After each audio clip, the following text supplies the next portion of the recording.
now I want to cover a couple of things that came out a little while back, like last month sometime, I think. And they were both straight to Disney Plus. I think the first one was supposed to have a theatrical release until everything went down, but also, not only that, but it had like a lot of advertising going into it. And I remember seeing like posters and seeing like, a whole cast list and everything. And the other one was something I had no idea existed until I was looking at like a calendar of the streaming releases we were going to get throughout the rest of the year. So that's how these two got pushed together. So let's start with the one and only Ivan.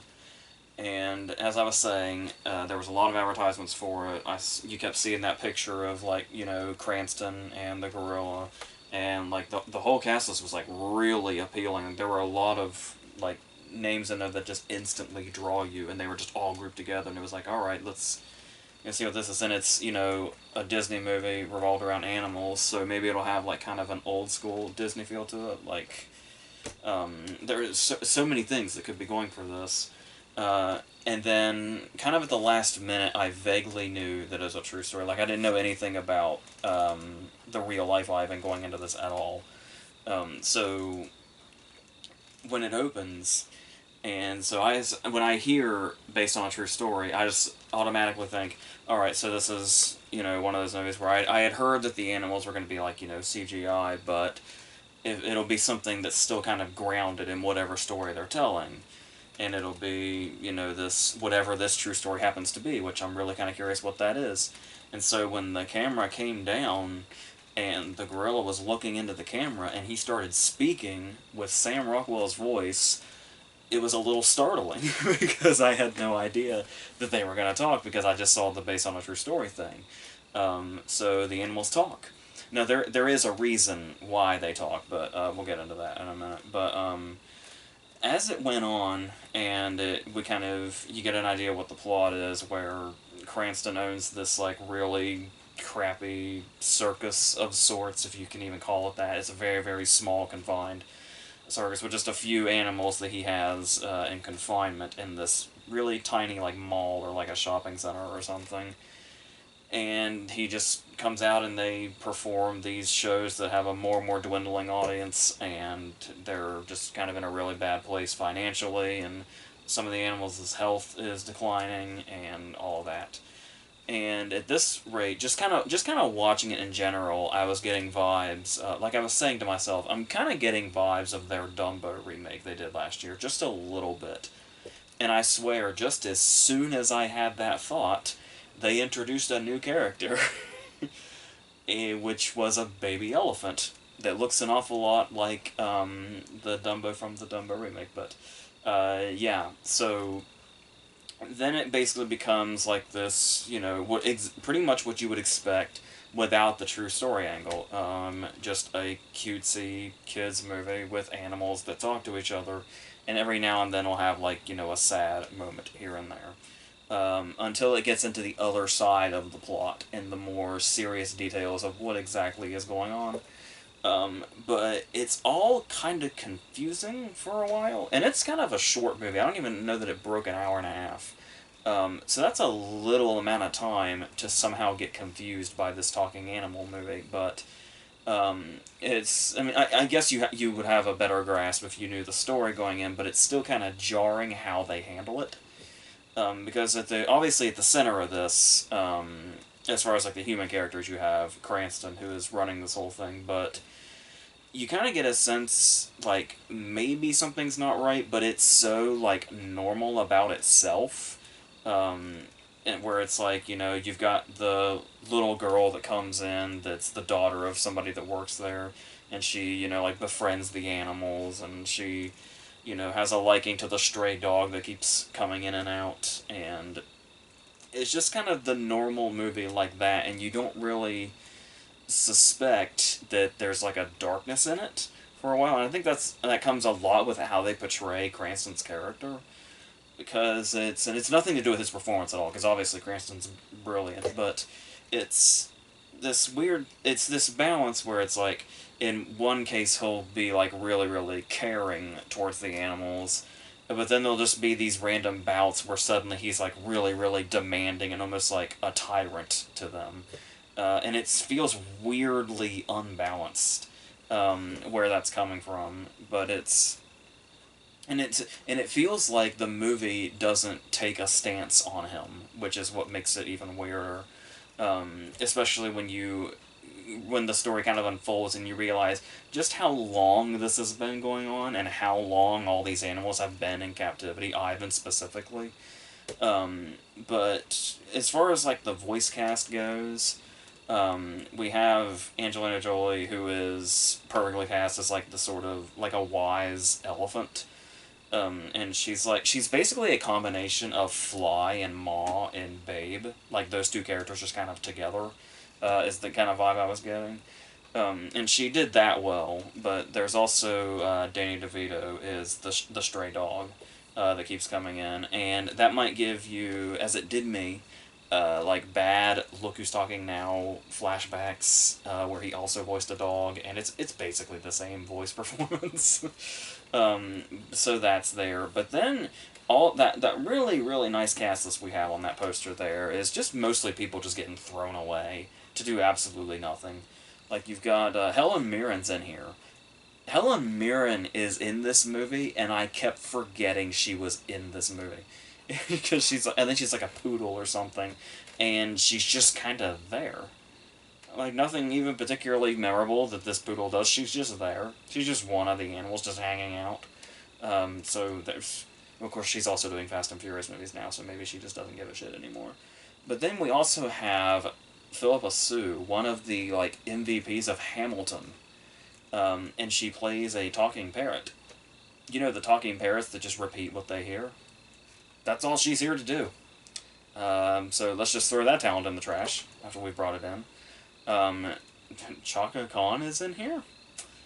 Um, I don't really have anything in particular to say about her character. It just feels random that she's in the cast list at all. But all right. And there's a few others, but it's really just a bunch of animals that look like, it almost looks like the CGI is left over from Doolittle. Like they just took the animals from like Downey's Doolittle that they just did, that everybody already forgot about probably. And it's like they just kind of move that CGI over into another movie, and that's basically what we have. And that probably makes it sound worse than it does. It's like, it's decent. Like as far as like when Cranston's like touching them, like it actually looks like he's touching animals. But and that's usually the case where you can tell the most if something's CGI or not. So if they're able to pull that off is nice, but it's still the movie's just kind of not really giving anything. So you look into it, and eventually, obviously, we get into the storyline of this girl hangs out there, and she like hands her crowns over to Ivan, and Ivan starts actually like making art with them. Um, and that takes us into like the true story aspect that I wouldn't mind talking about, which is obviously I had to do all my research after the movie because I really had no idea of the story at all, which is kind of weird in retrospect. But what's interesting about this movie's, what's actually confounding about this movie's approach is just how like dark and sad this actual story is. Where it's like it was the actual case of all these animals were in this little, confined to this little circus in this mall, and to my understanding, it was in like Washington, and I'm not sure about the others, but Ivan specifically had been in captivity here for like 27 years without ever going outside, which obviously is going to completely mess with their like way of, like when he was finally like animal rights groups ended up having to get involved, and so he ended up, I think he bounced around from like a couple of zoos, and then he ended up in the zoo in Atlanta, and that's where he stayed until he died. But it's like once he got there, after protests and boycotts and petitions and all that, it was like he just wasn't used to that life at all. Like his normal like what should have been his normal habitat was just this really strange like land to him where he didn't even, it like took him forever to start interacting with other gorillas because he was used to just interacting with humans and other types of animals, I guess. And it just like, I guess it just really messed with him for like most of the rest of his life in this zoo. And it wasn't until like kind of until the end there that he started to finally warm up to his actual surroundings, or what should have been his surroundings. And the reason the animals talk is because this is actually, there was a book, like a children's book, that was based on this story that the author turned into a children's book, but kind of made it, basically making the story digestible for children, where it's told from like Ivan's perspective, and the animals do talk to each other, but it's like the way the author like observed from Ivan's perspective actually ended up making it like this really like heartbreaking version of it. And so it was there was humor in it, but it's like it didn't shy away from the darkness of what was going on. So this movie is less based on the true story and more based on the book that's based on the true story. So in that sense, I can see why they would take the approach of, we'll do the version where the animals talk because we're doing this as like a Disney production and it'll be easier to digest for kids. But I still think there was maybe a way to do this to where it could have been more. I don't know because obviously it feels really I guess you would say Disney-fied because we do have moments here like which apparently aren't from the actual story. Like there's a segment in the middle where they try to like break out and like cross the street, but it kind of becomes this very sort of like fictionalized talking animal movie in scenes like that. And you can tell they're trying to do like more traditional like style Disney or something when they did that, but that trying to balance with when they actually start bringing elements in from the true story it's just weird. Like they're trying to do a lot, but they're doing a little bit of each thing. So it's all sort of jumbled and weird, and the tone is like way off and all that.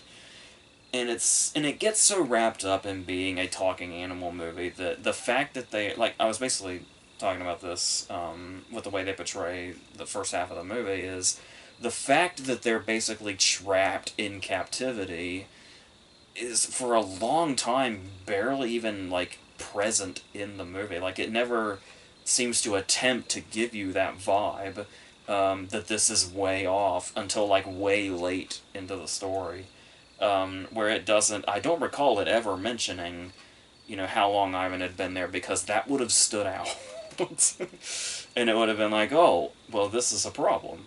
But the fact that it's just kind of suddenly starts really taking in the real life aspects.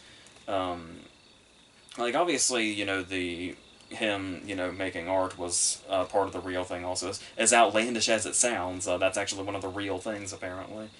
But yeah, they just seemed like they tried to bury a lot of the darkness of the story and the sadness of the story, with just trying to disguise it as another animal movie, which felt really, I don't know, just doesn't feel right. I don't know, and it's like you can't. It's hard to tell for a long time. Like the only real sincere moments it feels like it has would like before the real elements start coming in is just like typical, sad movie moments. Like one of the animals might die or something.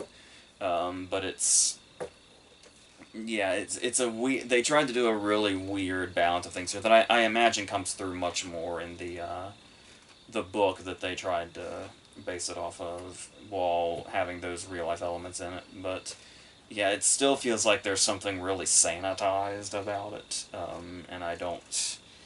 This is the kind of story where if you're gonna do it like sanitized, it makes you wonder what the point is.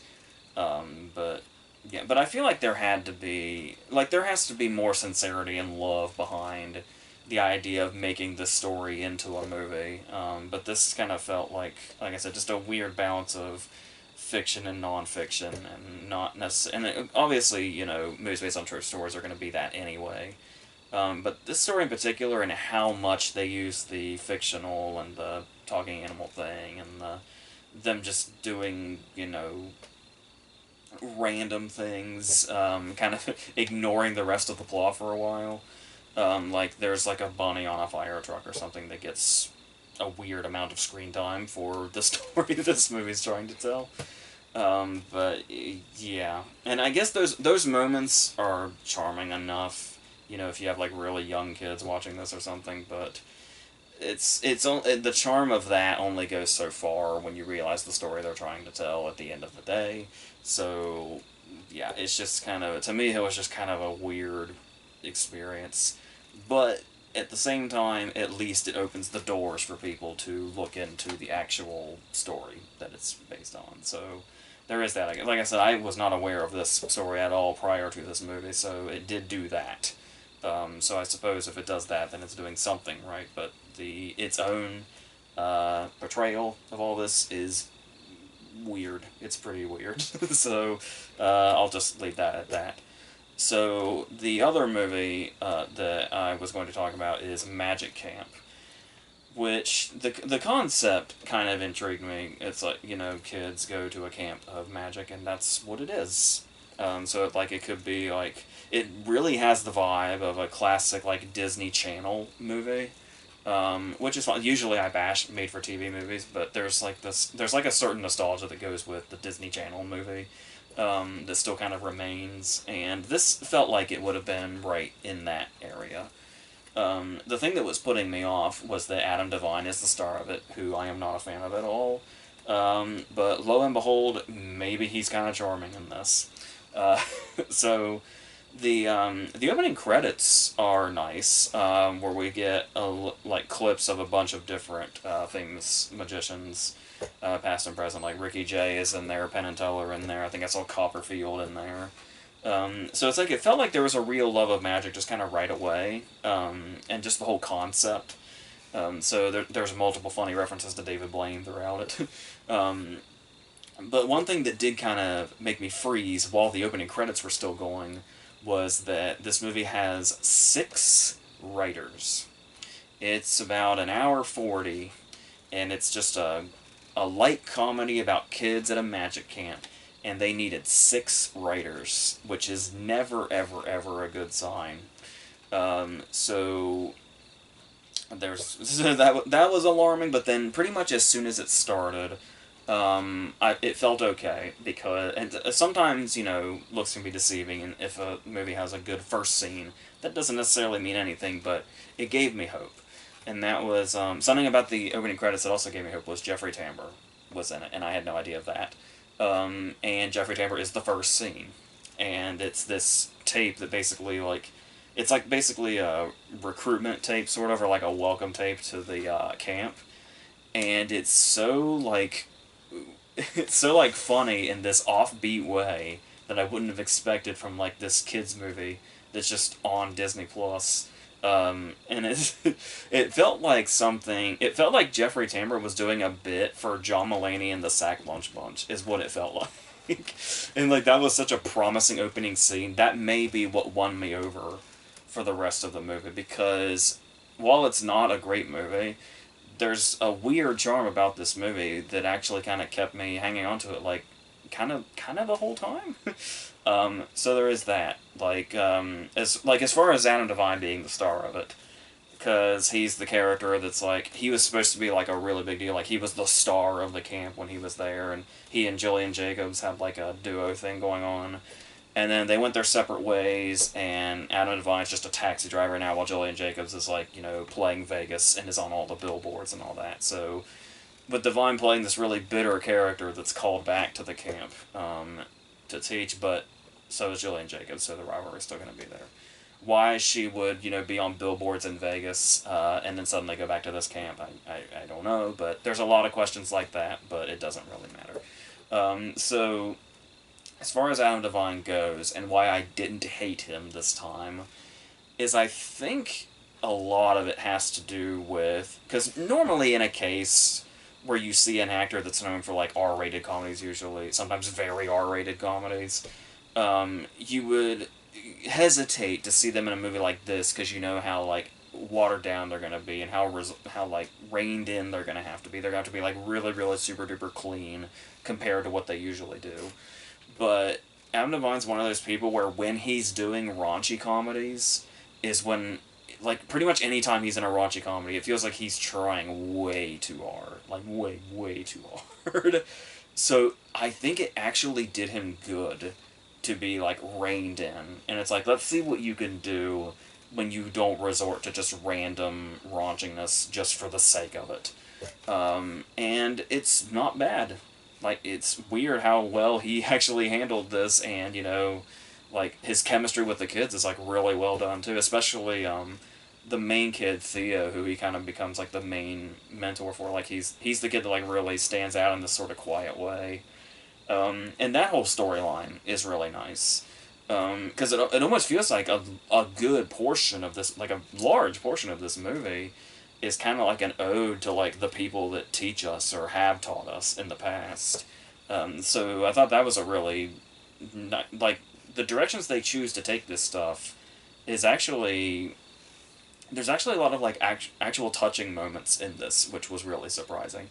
But it's also very much a something we've absolutely seen before, especially when you're looking at the different types of kids. Like, every single kid, like in Adam Devine's group, is a cliche, like a huge cliche.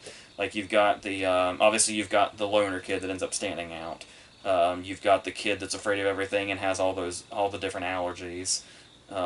You have the rich kid with the neglectful parent. You have the kid that's living in his father's shadow because his father was also a successful magician, and now he's here under that pressure, even though it's not what he wants to do. Um, there's the um, there's the kid that wants to do make costumes, and he is just literally a carbon copy of the "You're Tacky and I Hate You" kid from School of Rock, like a carbon copy of that kid. There's the weird bunny girl that's like one joke, where she's weirdly, like, if you've seen that video where Kristen Bell cried over sloths, they're basically doing that. Only the girl's obsession is bunnies. But it gets weird, like, the more it goes on. I mean, it goes back and forth between being genuinely funny to being a little weird, but it goes back and forth throughout. It doesn't necessarily, devolve into one. So there's that, I guess. And then there's obviously the bully character, like the little antagonist for Theo. But even though that character is a cliche, I do like this idea a lot. And the allergy kid actually brings it up in dialogue, where this is a magic camp, of course. So the kid that bullies him with magic tricks. So that prompts the allergy kid to say, "Even the bullies are nerds here." So I actually thought that was a really funny approach to that sort of thing, even though, once again, the characters are all incredibly, incredibly cliche, so there is that.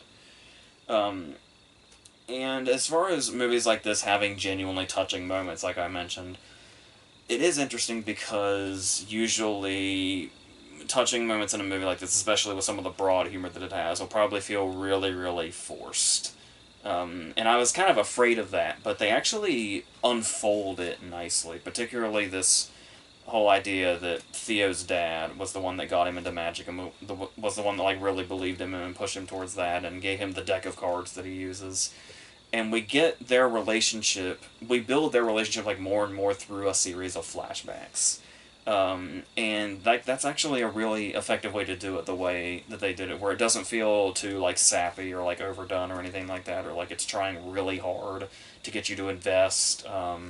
But so yeah, that was actually working the way they did that, like in the little bursts like that.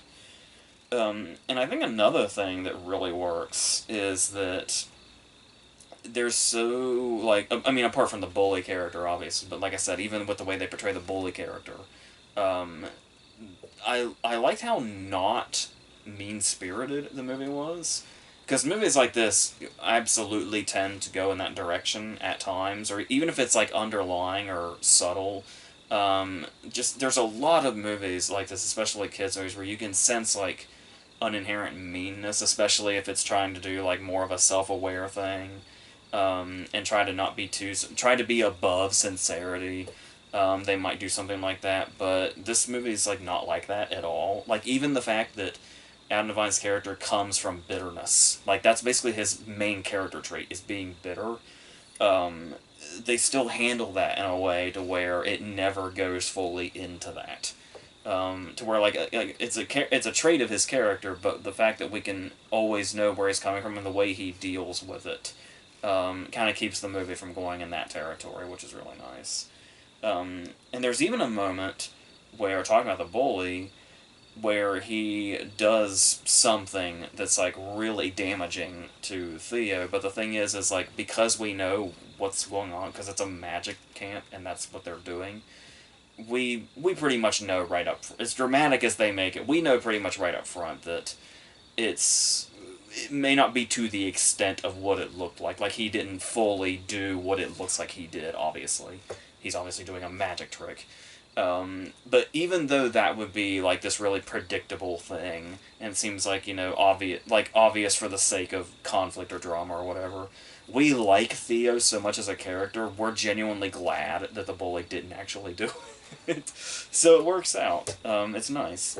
So, there are some things that, come in here that are a bit forced. Like, there's this girl from Julian Jacobs' team that has a crush on Theo, and that I'm not really sure where that came from, or like what, I don't know. It felt really forced. And then there's a reveal about how Adam Devine and Julian Jacobs fell apart when they went their separate ways, and particularly on like his end, feels very, very convoluted. But it's like it leaves you questioning about, like, but still, how did they end up their separate ways? When even after she explains herself, you're like, how did that even happen?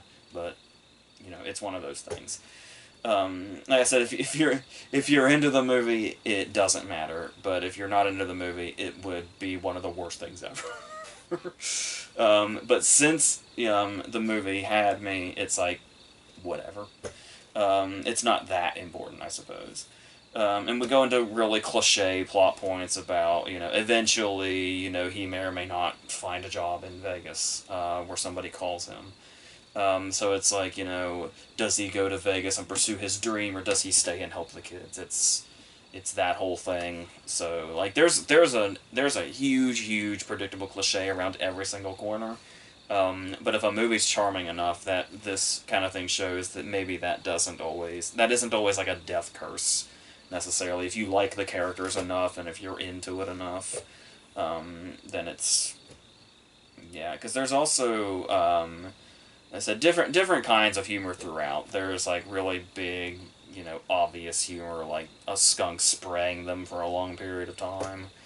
But then there's jokes like, they have a whole like barn of animals that they use for different magics, like animals and doves and all that stuff, and they have a hawk, and the hawk's name is Ethan Hawke. See, that's just always going to be a joke that I love. I was never not going to love that joke. So it's pretty much a balance of jokes like that versus jokes like the skunk spraying or the bunny girl getting out of control or whatever. But there are actual like touching moments. There's a point towards the end where Jeffrey Tambor shows Theo something, and it's really, really genuinely touching. Like I keep saying this, but seriously, I was surprised a lot. So yeah, and basically the whole thing, especially when you're looking at like the relationship between Adam Devine and Theo, is it's like there's a whole thing going on here, and you can see it in all the kids, but obviously Theo is like front and center. This whole thing about believing in yourself, and it's one of those like messages that's so obvious that it seems like it'd be really like cheesy or something like that, but the way they handle it really, really works. And like I said, the fact that also kind of goes into like almost showing how great it is when we have like those people that teach us that really stand out and make a huge difference. Like the stuff like that, I think, is what keeps it really strong, and the fact that it really doesn't lull that much. Like, I can't really think of a moment where I was like, oh, they need to get on with this. Which, like everything else, is pretty surprising. So, yeah. So, I mean, as, cliche-riddled as it is, as much as I typically don't care for Adam Devine at all, I feel like this is perfectly fine. I think the critics hated it, but I'm really not surprised to hear that. It was probably the cliches that did it in. But like I said, if you're, like, into it enough, that's doesn't really make too much of a difference, it turns out. So, like I said, as long as you like the characters, then that's all that'll take you to the end. So yeah, so that's how that goes. So I did not expect a movie I hadn't heard of that went straight to Disney Plus, starring Adam Devine, would do better in my eyes than a movie with Bryan Cranston and Sam Rockwell and Angelina Jolie and Danny DeVito and Helen Mirren and anybody else that was in The One and Only Ivan. This is weird. It's so this did not go in any expected direction. So yes, so that's where I'm going to end this, I think. And the next video from me is going to be the next King novella video, and then we'll see what else of these new releases I've been missing. We'll dig up and see what happens. So maybe more surprises like this will come into play, where something that has a lot of promise doesn't work out at all, and something that has seemingly a lot of things going against it might not actually be that bad. So that's pretty much what this is. So until the next stuff, I think that's it for this.